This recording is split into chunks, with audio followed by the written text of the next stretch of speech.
हाँ, तो पिछली वीडियो में हमने देखा था, उसका दूसरा पार्ट है ये। वीडियो लंबा ना हो करके आप लोगों के लिए मैं दो पार्ट में बना रहा हूँ। तो उसको अगर वीडियो को अच्छी तरीके से समझ जाएंगे तो ये वीडियो भी समझ में आ जाएगा आप लोगों को। तो हमने दूसरा एक डायग्राम बनाए हैं कि जब कोई पार्टिकल है एक कण की स्थिति में गति की दिशा का बोध कराती है, और कला को हम क्या करते हैं, थीटा या फिर हम क्या करते हैं, आवर्तकाल टी के पदों में व्यक्त करते हैं। जैसे कि मान लो कोई कण हम देखे थे कि यहाँ x से बिंदु P गया था, तो इस पर ना होकर कहाँ पर है वो कण, P0 पर है स्थिति। कण की स्थिति क्या है, P0 पर है। जब हम क्या देखे थे, बिंदु P से x से y पर पहुँचता है तो उसकी कला बिंदु x के सापेक्ष कोण के संदर्भ में π/2 रेडियन, और समय कितना होती है, मैंने यहाँ से यहाँ पहुँच रहा है तो कितना कला बना रहा है, π/2, और समय कितना ले रहा है, t/4। जब वही कण x डैश पर पहुँच जाता है तो कला कितना हो जाता है, पाई या 180 डिग्री, और समय कितना होता है, t/2 हो जाता है। ठीक है, ये हम लोगों ने देखा था। उसके बाद मैंने वीडियो को रोकने के बाद मैंने बोला कि दूसरा वीडियो बना दूँ। तो generally face is represent in terms of angle theta time period t. For example, when particle P reaches from point x to y, then with respect to x, its phase becomes π/2 और radian t/4। ठीक है, जहाँ क्या है, t क्या है आपका time period या आपको आवर्तकाल बोलते हैं, और वो फाई क्या है उसका फेस है। क्लियर, ये सब ने देखा था।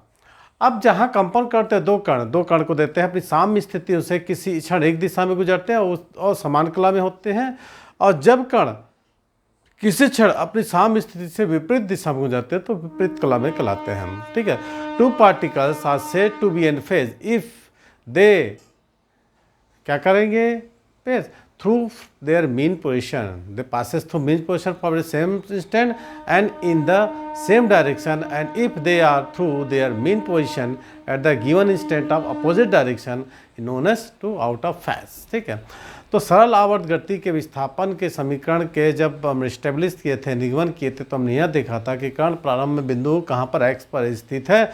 अब यदि हम माना जाए कि वहाँ पर स्थित न होकर कहाँ पर एक दूसरा कंडीशन है जिसको हम बोलते हैं P0 से हुआ है, वाइल है ना, deriving the equation of the displacement in simple harmonic motion.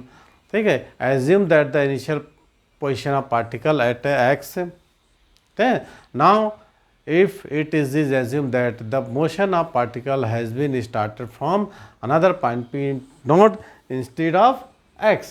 Okay, तो हम एक दूसरा बिंदु से लेते हैं जिसको हम क्या बोलते हैं, x0।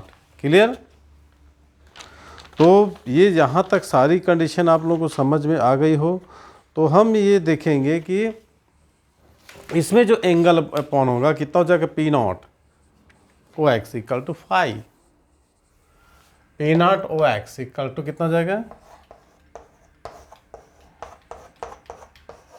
क्लियर, तो P0 जो है एक दूसरी कंडीशन में है।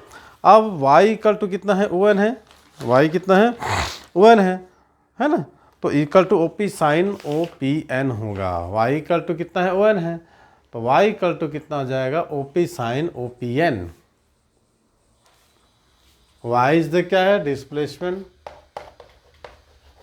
ठीक है, और साइन OPN लेंगे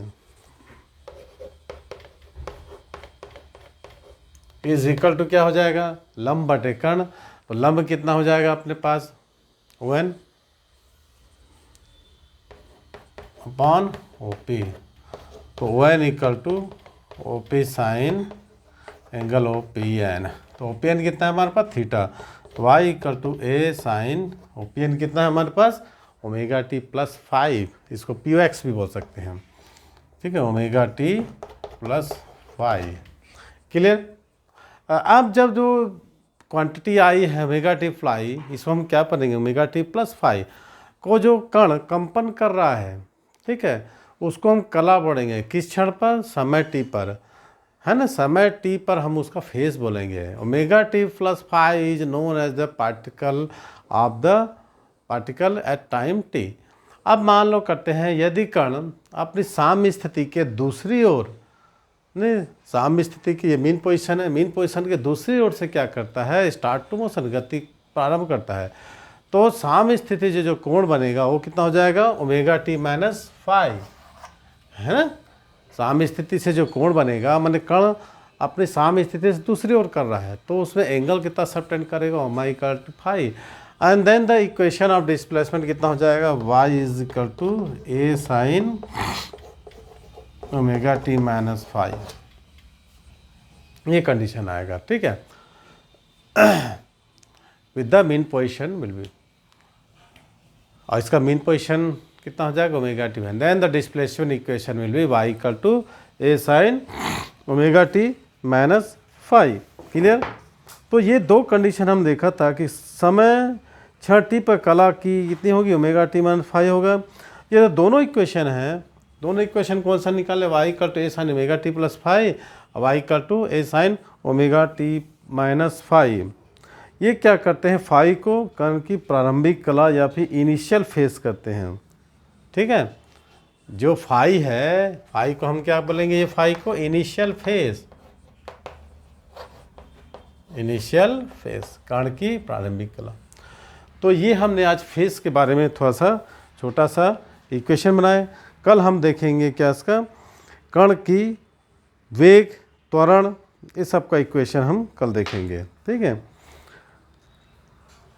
कल क्या इक्वेशन देखेंगे, मान लो कोई कण सरल आवर्त गति कर रहा है तो उस कण का वेग का वेलोसिटी का इक्वेशन और एक्सेलरेशन का त्वरण।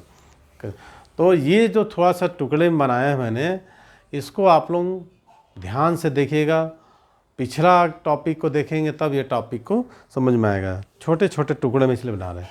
तो यदि वीडियो अच्छी लगे तो लाइक कीजिएगा, शेयर कीजिएगा। तो आज के लिए हम इतना ही, अब अगले वीडियो में हम फिर मिलेंगे। जो सरल आवर्त गति कर रहा है कण, उसका वेग और त्वरण के सूत्र के लिए। तो तैयार रहिएगा अगला टॉपिक देखने के लिए। तो आज की वीडियो को यहीं समाप्त करते हैं। Thanks for watching my video.